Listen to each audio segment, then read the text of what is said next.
Gigi Santadas, hyenas, Kubrasu, Norfolk School, Steve, Scrivener, Yan, Araka, the King X, I forget the Kennedy, there is been a mantra at YouTube because the vessel for the highest and not like what you media, you can't know if you can't hit it's gonna be super good. You raise your God chose you because you're gonna trust you, God's best kept secret, say more with that number than that.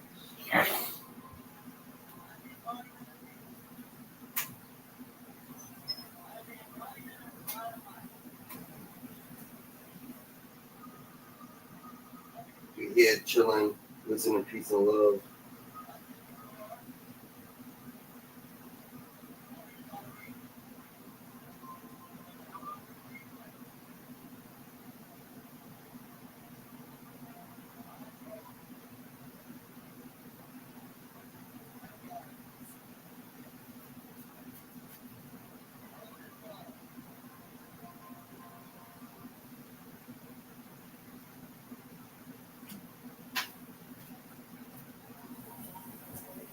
Shit, we up with the angels in the outfield.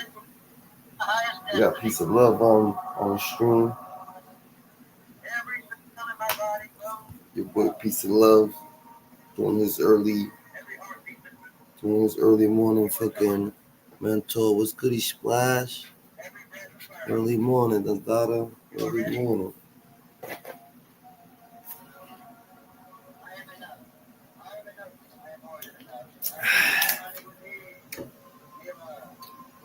Let's put peace and love on here.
You allowed no more chasing. No more wondering. Only knowing your success, your peace, your abundance is inevitable. What's up, y'all? Late night, early mornings, man. Just getting some jewels for the brain, bro. You know what I'm saying? Just getting some jewels, bro. Gonna pass them out a little later. You know what I'm saying? I'm loading my food truck up, bro. About to go pass out some knowledge plates later. You know what I mean? Yeah, each one teach one, man. Straight up. We all got a mission. We all got a mission, man. I just pray that you live in yours, man. Man or woman, man. You hear me? We all got a mission. And the number one top mission, if you get a chance to do it, is show love, man. Show love, man. If you don't know your true mission, man, listen, man. The number one top mission in this whole world is to show love. Love is gonna get us everywhere we need to be, man. You know what I'm saying? Love, man, no matter what. Have love in you. As long as you got love in you, then guess what? You're one of the most powerful human beings on this earth. If you lead your life with love, I promise you. And it seems like that's one of the hardest things to do I can see today. You know? Yeah, people got love, but not for humans. They got love for material stuff.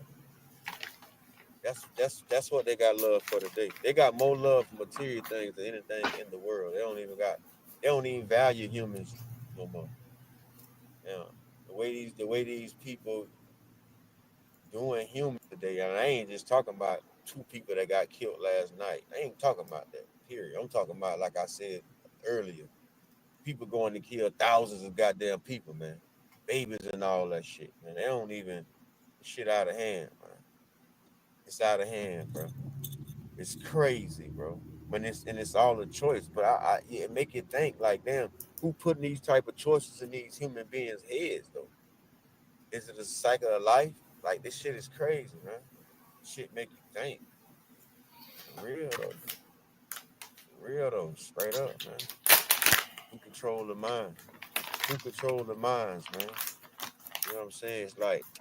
It's like a cycle. It's like a reality of life. You know, you got a positive side and a negative side to every fucking thing. I promise you, no bullshit. Look at the battery terminal that crank your car. The battery terminal, the battery that cranks your car got what? A positive side and a negative side, right? When you put them two things together, what it do? It crank the vehicle up, don't it? Man, this shit get crazy, man. It get down to the simplicity about life to make you want to know, bro, like what the hell really going on? You know what I'm saying? Straight up. It make you want to think about what the hell really going on, bro. What the fuck we really doing, bro? What's really going on in every fucking thing? Well, hey, God let you keep living, you'll understand one day. God let you keep living, you'll understand one day. If you're curious about trying to find out or want to know, some people might don't give a damn. They're just living their life and they doing what they do to survive every day and making sure that the regular stuff around them is more important than anything. So, what you can't control out of your reach, I guess a lot of people don't really care no more.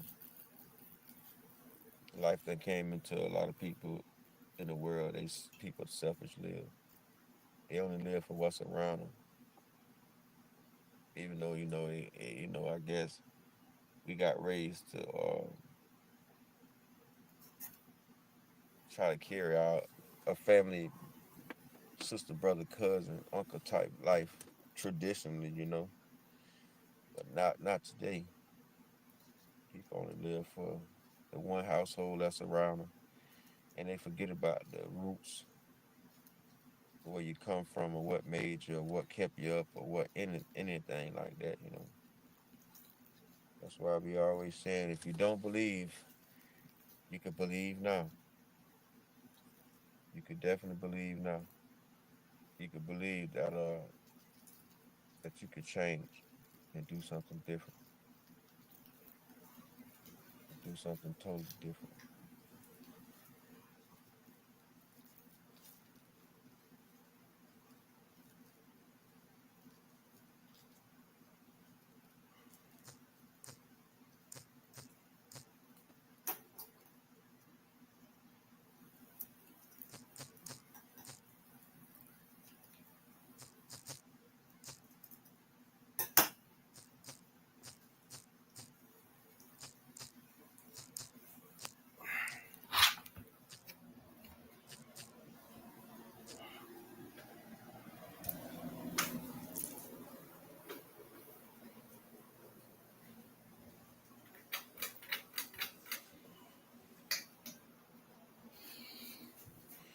All right, man. I appreciate y'all stopping by, taking y'all time to listen to me and support my channel.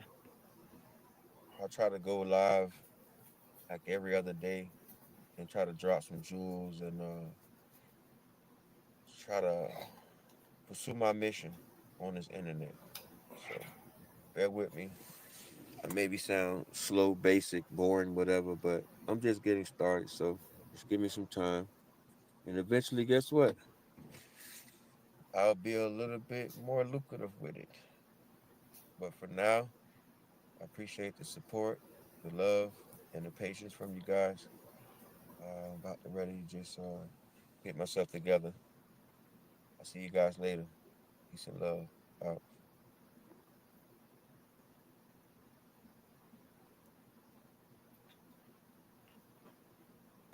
Peace of love. That was peace of love right there, Dundada. That was my boy, peace of love right there, Dundada. See who else is up on here, Dundada.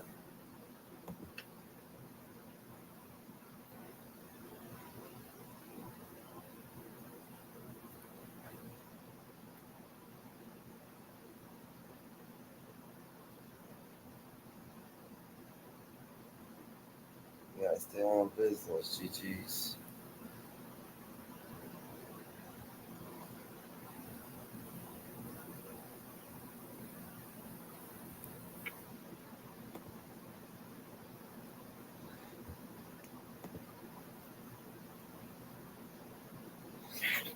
Early morning, Dundada with the angels in the outfit. Gotta stay more aware than ever. Dundada, gotta stay on business. Dundada, you know what I'm saying? Life's what you make it. Can't love it, can't hate it. It's gonna be simple what you make. Gotta stay all the way on business.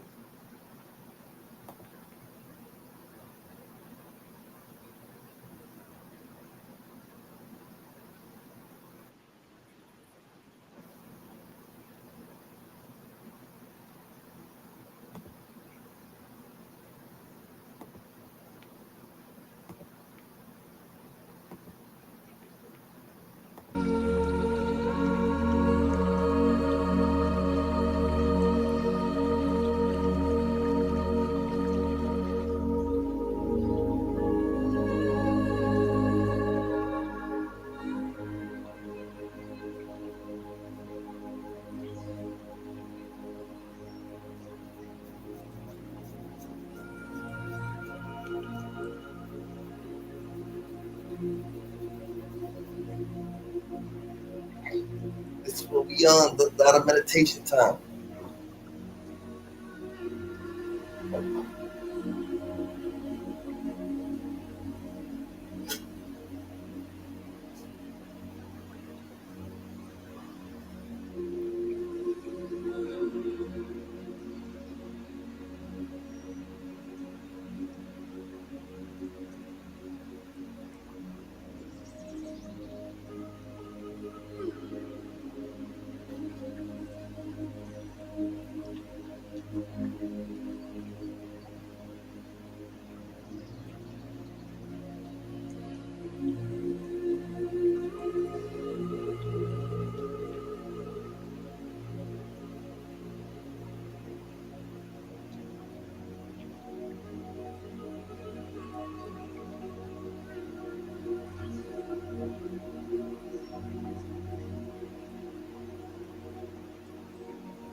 In endless twilight for half the year, where bone-chilling winds howl at -80 degrees Celsius. Like the wrath of ancient deities lies a labyrinth of secrets that could rewrite history itself. Antarctica, Earth's final untamed frontier, has always lured the bold and the visionary, but its icy grip conceals a tale of shadowy ambition born in the twilight of the Third Reich. As storm clouds of war gathered over Europe in the late 1932nd, Nazi Germany cast its covetous eyes southward. Officially, it was a scientific venture to claim whaling territories and stockpile vital fats for their war engine, yet dark rumors swirl of a far more ominous purpose. Commanded by Captain Alfred Richer aboard the catapult ship Schwabenland, the German Antarctic expedition of 1938 to 1939 mapped immense stretches of Queen Maud Land, scattering swastika-flagged markers from the skies to stake their claim on Neuschwabenland, New Swabia. Far from a simple land grab, theorists contend this was the blueprint for a clandestine stronghold, a last bastion where the Nazi hierarchy could vanish into the ice if victory slipped from their grasp. As Allied forces closed in on Berlin in 1945, rumors swirled of U-boats slipping through naval blockades, laden with gold, scientists, and high-ranking officials. Two submarines, U-530 and U-977, surrendered in Argentina months after the war's end, their crews evasive about their journeys. Did they detour to Antarctica, ferrying blueprints for advanced aircraft, or even Adolf Hitler himself? Proponents of the base 211 theory insist yes. Named after the coordinates or perhaps a code for secrecy, this alleged underground complex in Neuschwabenland was said to span miles of heated caverns, powered by geothermal vents, and equipped with hangars for experimental flying discs. Honobu craft, drawn from esoteric Vril energy concepts championed by the Thule Society.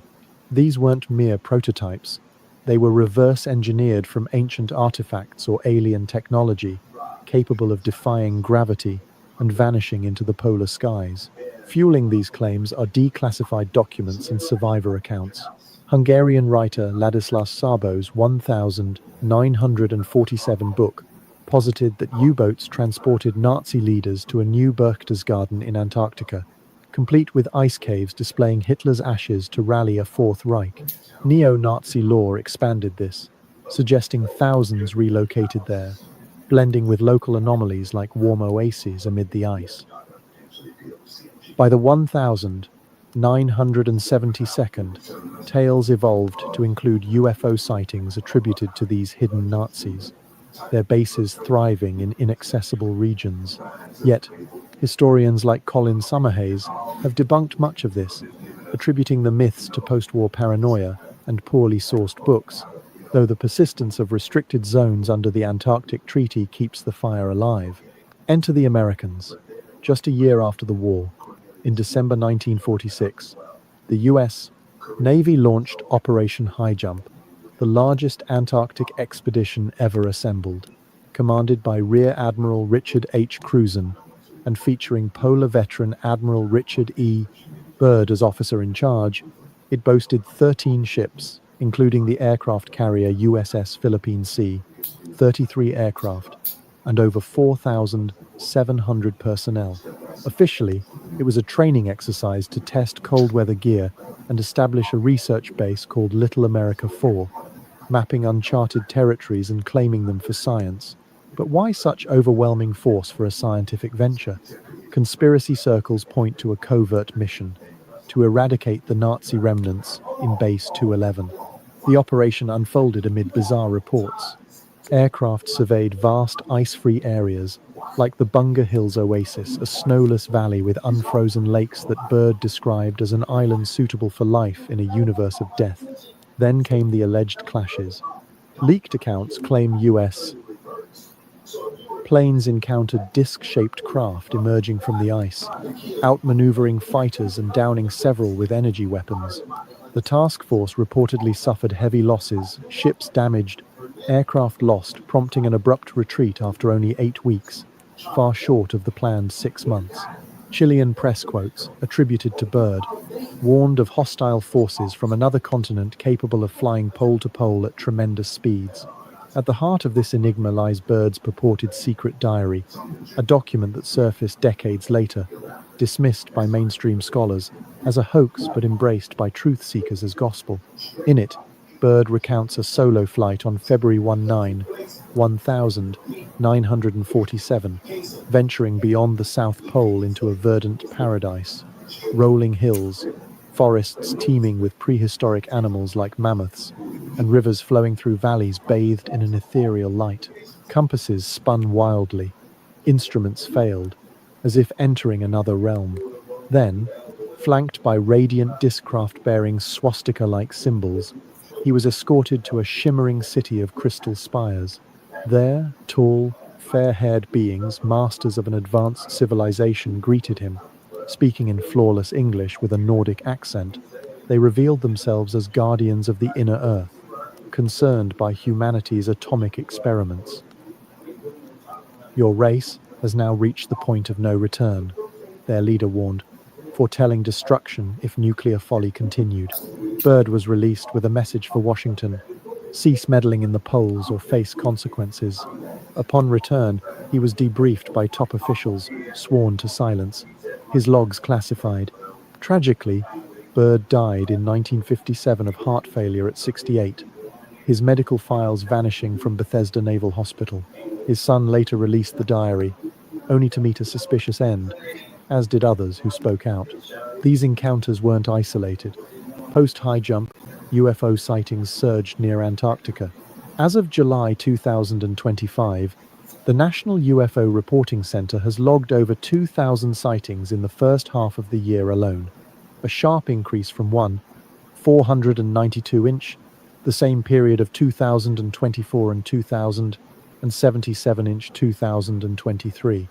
Reports describe craft of various shapes, triangles, discs, orbs, cigars that exhibit agility beyond known human technology. In February 2025, satellite images from Google Earth sparked frenzy when users spotted what appeared to be a massive alien face emerging from the snow in Oatsland, coordinates 72 degree 002036.0 S 168 degree 342040.0 E, with a half-closed eye, nose, and mouth eerily visible. Shared on Reddit's Strange Earth, it drew comparisons to the face on Mars, igniting debates about extraterrestrial markers left on icy terrains. Sonar scans detect colossal structures beneath the Wilkes Land anomaly, a gravity distortion hinting at buried tech or entities. The Antarctic Treaty of 1959, signed by 12 nations and now 56, prohibits military activity and claims, but critics see it as a facade for control. No-fly zones, restricted access, and international patrols suggest a military lockdown, guarding portals or bases. China's unauthorized stations and US black ops fuel suspicions of ongoing extractions, perhaps alien microbes from Lake Vostok or ancient artifacts. Whistleblower David Grush's 2023 allegations of secret Pentagon UFO retrieval programs have amplified scrutiny, with congressional hearings and reports of government disinformation campaigns masking top-secret Earth-based projects. The Pentagon denies extraterrestrial origins, but the surge in sightings, many with video evidence, challenges official narratives. In June 2025, new discoveries in Antarctica's remote regions revealed shadowy structures resembling ancient spires or crashed vessels, captured in high-resolution images that conspiracy communities dissected as proof of long-hidden alien bases.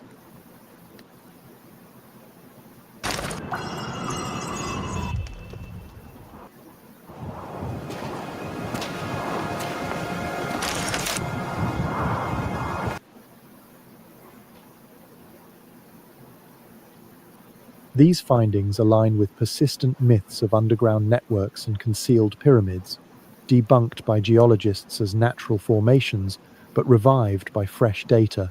As global tensions rise, with over 2,000 UFO reports this year alone, the ice may crack, revealing truths long buried. Welcome, dear listeners, to Mystery History for Sleep. I am Mr. H, your guide through the veiled corridors of the past and the enigmas that linger in the shadows of our world. If these tales of hidden realms and forgotten mysteries resonate with you, why not hit that subscribe button to join our nocturnal community? Or drop a comment below. Tell me where you're tuning in from and what time it is, as you let these tales lull you towards slumber. Now, settle in as we delve deeper, as the icy veil of Antarctica lifts in our minds, revealing portals to worlds beyond imagination. We now plunge deeper into the enigma of ancient aliens who may not have descended from the stars, but ascended from the depths below. These beings, whispered in forbidden texts and echoed in indigenous lore, could be the architects of our very existence, emerging from the inner earth to mold humanity in their image. Picture vast subterranean realms where serpentine entities and luminous guardians engineered life on the surface, their interventions etched into clay tablets and oral traditions that span millennia. This isn't mere speculation. It's a tapestry woven from Sumerian epics, Native American prophecies, and modern revelations that challenge everything we know about our origins. At the core of this theory stand the Anunnaki, those enigmatic figures from Mesopotamian mythology, who some believe were extraterrestrial visitors from a hidden world within our planet. Sumerian cuneiform scripts, dating back over 6,000 years, describe them as those who from heaven to earth came. But what if heaven was a metaphor for the inner heavens, the glowing core of a hollow earth? These beings, led by figures like Enki and Enlil, arrived not in fiery chariots from distant galaxies, but through polar gateways or underground tunnels, seeking resources to sustain their advanced society. They mined gold, not for wealth, but to repair their atmosphere or fuel technologies that bent reality itself. In this narrative, humans were created as a labor force, genetically spliced from primate ancestors and Anunnaki DNA to toil in those ancient mines. The Epic of Gilgamesh and the Atrahasis poem hint at this, portraying gods who shaped clay into man, breathing life into us as servants who eventually rebelled. Fast forward to today, and these ideas have evolved into a cultural phenomenon, amplified by documentaries and fictional epics. In 2025, a surge of interest surrounds a sci-fi thriller titled The Anunnaki, where these ancient entities return with a cataclysmic agenda, their ships emerging from Antarctic fissures to reclaim Earth. Trailers depict crystal spires rising from the ice, echoing birds' diary visions, and tall, ethereal beings with elongated skulls demanding humanity's submission. While Hollywood dramatizes, the underlying theories draw from scholars like Zecharia Sitchin, who translated Sumerian texts to argue the Anunnaki hailed from a rogue planet called Nibiru. Yet, critics counter that Nibiru might symbolize the inner sun of Hollow Earth lore, a radiant orb sustaining underground ecosystems where these beings thrive eternally. This inner Earth connection gains traction when we link the Anunnaki to global cataclysms. Ancient floods, like the one in Noah's Tale, or the Sumerian Utnapishtim story, could stem from their manipulations, deluges engineered to wipe out rebellious hybrids. Survivors fled underground, guided by these very entities, into realms where time flows differently and gravity cradles life against cavernous walls. Magnetic anomalies at the poles, those same disturbances that spun birds' compasses, might serve as entry points for their craft, portals where electromagnetic fields warp space, allowing seamless transit between surface and subsurface domains. Now, turn our gaze to the American Southwest, where the Hopi people preserve legends that mirror these Sumerian accounts with uncanny precision. The Hopi speak of the ant people, benevolent insectoid beings who rescued their ancestors during two world-ending disasters, one by fire, another by ice. These Anusinom, as they're called, led the Hopi into vast underground chambers, teaching them agriculture in the dark, food preservation, and harmonious living. The ant people's narrow wastes today, according to myth, result from sharing their rations so generously during those bleak times. But listen closely to the language. Anu means ant, Naki means friends, forming Anunnaki, a phonetic echo of the Anunnaki. Could these be the same entities, shape-shifting or perceived through cultural lenses as ant-like due to their hive-minded efficiency and subterranean dwellings? Hopi elders describe the ant people as emerging from Sipapu, a sacred hole in the Grand Canyon representing the portal to the underworld. This aligns with Hollow Earth theories, where inner realms house diverse species, including reptilian or insectoid humanoids who interact with surface dwellers during crises. Petroglyphs in Hopi lands depict star beings descending or ascending with elongated heads and antennae, guiding humans through portals. Modern interpretations suggest these were genetic engineers, the Greys of UFO lore, who retreated below after their experiments, monitoring us from hidden bases like those beneath Dulce, New Mexico, where conspiracy whispers tell of multi-level underground facilities blending human and alien operations. The Vril Society, that shadowy occult group intertwined with Nazi mysticism, adds another layer to this conspiracy. Founded in the early 20th century, they drew from Bulwer, Lytton's novel The Coming Race, which portrayed an inner Earth civilization, wielding Vril a limitless energy force. Members, including mediums like Maria Orzik, claimed channeled messages from Aldebaran aliens, but some theorists posit these were transmissions from Agartha's inhabitants, the Anunnaki descendants.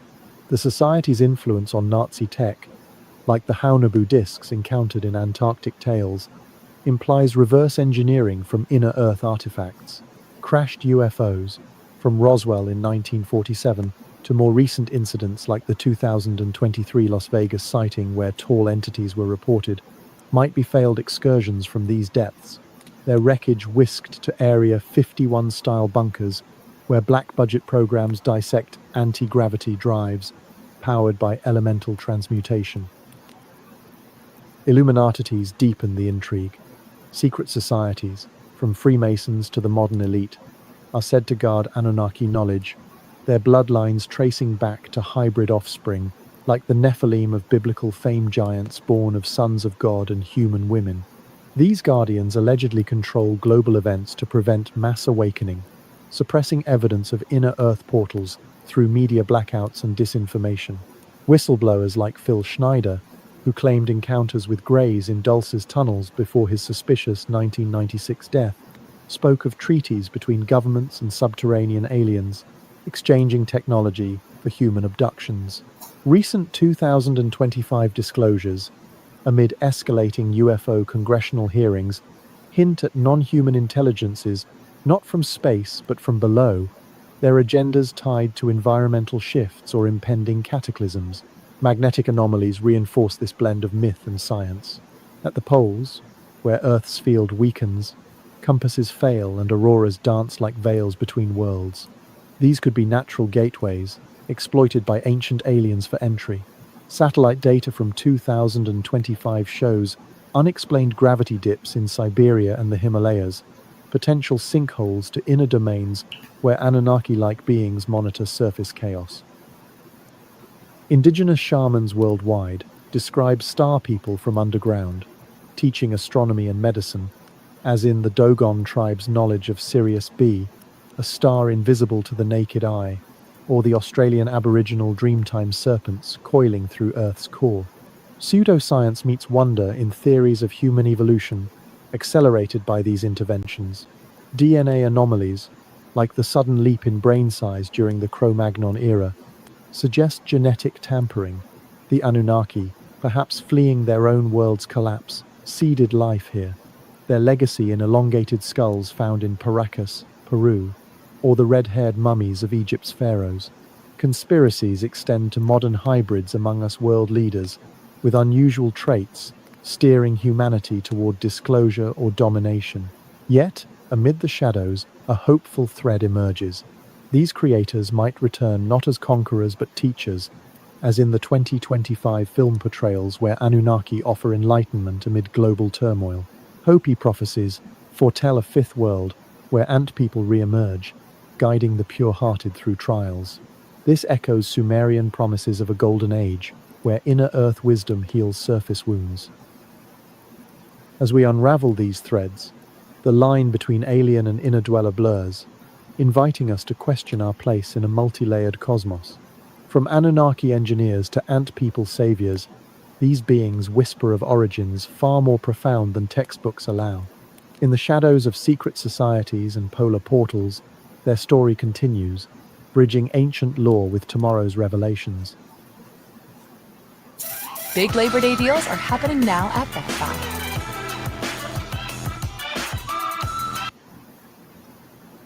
Now, as curiosity stirs like an underground current, we shift to the foundational hollow earth theory itself, where scientific curiosity morphs into cosmic conspiracy. Let this ancient enigma cradle your thoughts into restful depths. What began as a flicker of scientific curiosity in the minds of brilliant astronomers has twisted over centuries into a cosmic conspiracy that questions the solidity of our world. Picture the Earth not as a dense ball of rock and fire, but as a colossal shell, hollow at its core, with vast inner oceans, continents bathed in eternal light, and civilizations thriving in defiance of gravity's pull. This idea, once dismissed as fantasy, now pulses with revelations from suppressed documents and anomalous discoveries, suggesting that beneath our feet lies not oblivion, but a mirror realm teeming with life and secrets. Our journey starts in the late 17th century, amid the intellectual ferment of England's Royal Society. Edmund Halley, The astronomer, forever linked to the comet that bears his name, gazed at the night sky and pondered deeper mysteries closer to home. In 1692, he proposed a radical model to explain the erratic behavior of Earth's magnetic field, which sailors had long cursed for leading compasses astray. Halley envisioned the planet as composed of multiple concentric spheres, nested like Russian dolls, each rotating at slightly different speeds. Between these layers, he suggested, vast atmospheres could exist, illuminated by some inner luminescence, perhaps even supporting unknown forms of life. This wasn't wild speculation. Halley drew from observations of auroral lights and polar anomalies, arguing that the magnetic variations stemmed from these inner shells' independent motions. His theory, published in the Philosophical Transactions, sparked debate among scholars, who marveled at how it reconciled biblical accounts of creation with emerging science. Yet, even then, Halley hinted at portals' subtle openings at the poles where one might glimpse this hidden interior, setting the stage for explorers to dream of voyages inward. Fast forward to the Enlightenment's waning days, and the theory gained a fervent advocate in John Cleves Sims Jr., an American war veteran turned visionary. In 1818, Sims issued his famous circular number, 1, declaring the Earth hollow with enormous openings at both poles, each spanning thousands of miles. He described these as gentle verges, sloping inward like vast funnels, leading to an inner surface where sunlight poured through to nurture verdant lands. Sims wasn't content with theory. He petitioned Congress for funding to lead an expedition northward, promising discoveries of new worlds ripe for colonization. His ideas spread like wildfire through lectures and pamphlets, inspiring a movement that blended manifest destiny with subterranean adventure. Sims imagined the inner Earth as a paradise, home to exotic animals and perhaps lost tribes, with gravity curving along the shell to keep inhabitants firmly planted on its concave floor. Though he died in 1829 without setting foot near the poles, his legacy endured, influencing novels like Edgar Allan Poe's The Narrative of Arthur Gordon Pym, where Antarctic voyages end in surreal inner revelations. By the early 20th century, the theory evolved further under Marshall B. Gardner, an Illinois inventor who in 1913 published A Journey to the Earth's Interior. Gardner dismissed Sims's vast polar holes as too extreme, proposing instead smaller apertures hidden by ice and illusion. At the center, he posited a miniature sun, a glowing orb suspended by electromagnetic forces, radiating warmth and light to an inner ecosystem of forests, rivers, and mountains. This central luminary, he argued, explained phenomena like the migration of birds and animals toward the poles in winter, as if drawn to warmer climes within. Gardner's vision painted the inner world as a lush Eden, where prehistoric creatures roamed alongside advanced societies, their technologies harnessing the planet's innate energies. He cited Eskimo legends of warm northern lands and unexplained pollen drifts in Arctic ice as proof, urging readers to reconsider seismic data that mainstream geologists claimed proved a solid core. But here's where curiosity morphs into conspiracy. Modern proponents allege that governments have long known the truth and actively suppress it. Seismic waves from earthquakes, they say, don't penetrate a molten core, as textbooks claim. Instead, readings show echoes consistent with hollow spaces, vast cavities where air pressure and gravity create stable environments. Whistleblowers from agencies like NASA whisper of doctored satellite images, where massive polar openings, perhaps 1,400 miles. Fact, NASA knows all the secrets, GG. NASA knows all the secrets of GG. The dollars are in the school, from School Street early morning with a yard. Stay more righteous than never.